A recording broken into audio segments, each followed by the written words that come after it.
Hello, everyone. The clip you're about to hear is from one of our exclusive Patreon episodes on a recent horror release, and just like all of our other episodes, it might include major spoilers for said horror release, so don't listen to it if you haven't already seen it. You've officially been warned. And if you'd like to hear the full episode, just head on over to patreon.com/horrorqueers and subscribe today. Without further ado, here is your exclusive Patreon clip. I do love that they put on this deliberate display of affection in front of her just to like really suck it to her. And then wait. So for me, again, I know that I should be like, oh yeah, that's right, y'all do that. But for me, I was like, oh my god, you're pushing so many buttons. Why would you do that? Like, yeah. But that's me. I mean, like, I'm coming at this just from a gay male perspective. Like, it made me so uncomfortable for everyone on this screen, and that's a problem. Like, it shouldn't make me uncomfortable. It's because you see the danger, right? Like, and this is one of those things that marginalized people have so much difficulty communicating to the mainstream, right? Like, I've had conversations with female friends where they had talked to me about their nighttime regimen, like if they were working late and they had to get to a car or catch a bus, and how they would walk with keys in their hands or like mace or like 911 ready on their cell phone in case they have to hit something, because they're so used to being hit on by men, by being followed. And it's one of those things where people just don't understand what the lived reality of people is because they haven't lived it themselves. And when you and I watch this and we see characters that we relate to and we think, why would you invite this on yourself? You are making it worse for yourself. This is scary. Don't stand out in this way, right? Because we're taught if you just try to blend in, maybe you won't get picked on. Yes. This is actually...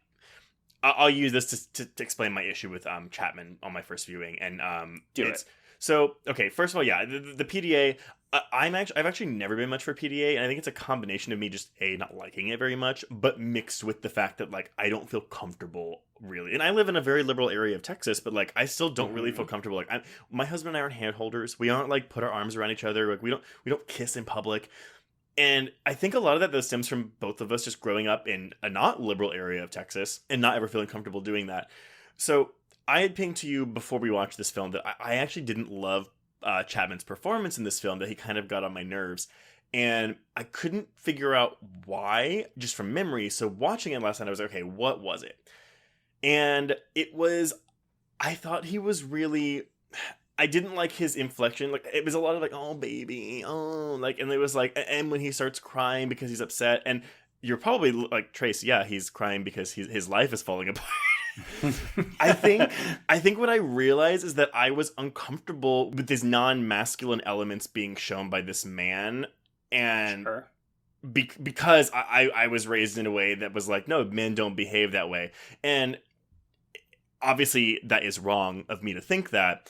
But it's like this thing that I have ingrained in my mind of like, oh, like if you see a man doing that, it's weak. And then like there was a thing in the back of my mind where it's like, well, he deserves what's coming to him, which obviously I don't think that. But it's like I was processing that yesterday, like, oh my god, like he's annoying me because I have this like idea of how a man should act, gay or straight, whoever, like in my mind. And I was like, holy fuck, like how big of an asshole am I for thinking this? I debated to even bring this up because I was like, well, that's not going to make me look very good. But I think it's super important. I think it's really important to bring up because at least I caught it. But yeah, it was something that I was like, oh, I can't believe I even thought that. And I was letting his performance of like showing vulnerability, of a man showing vulnerability, make me find this man's performance annoying. And that's really fucked up. Yeah, because it's basically a learned behavior.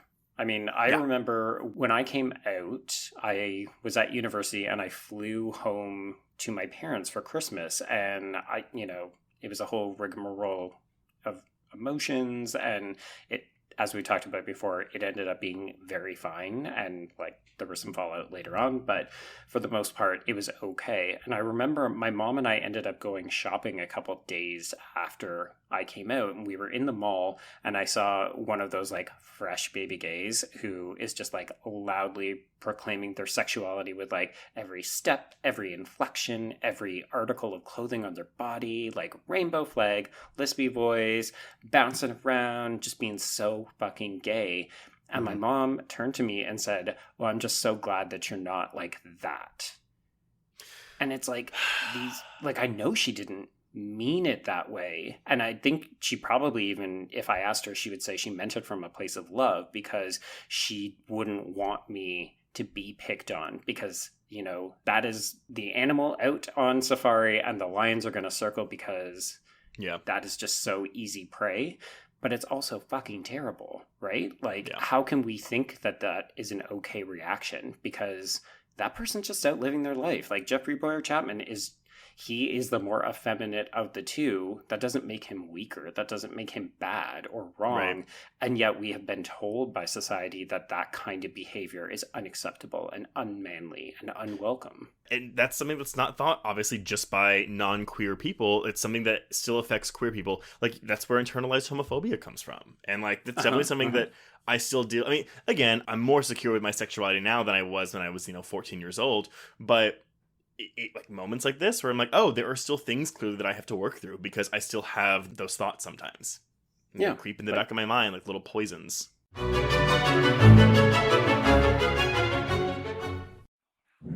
Hello, I'm Shelby Scott, the host of Scare You to Sleep, a podcast where I tell you spooky bedtime stories full of creepy sound effects and music that is soothing yet unsettling to help immerse you into a world of horror. This is a show for those of us who have realized horror can be a strange but relaxing escape from reality.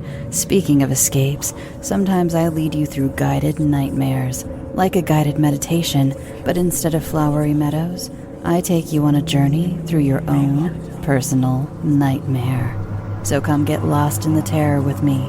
Listen to Scare You to Sleep wherever you listen to podcasts, or find us online at bloody.fm.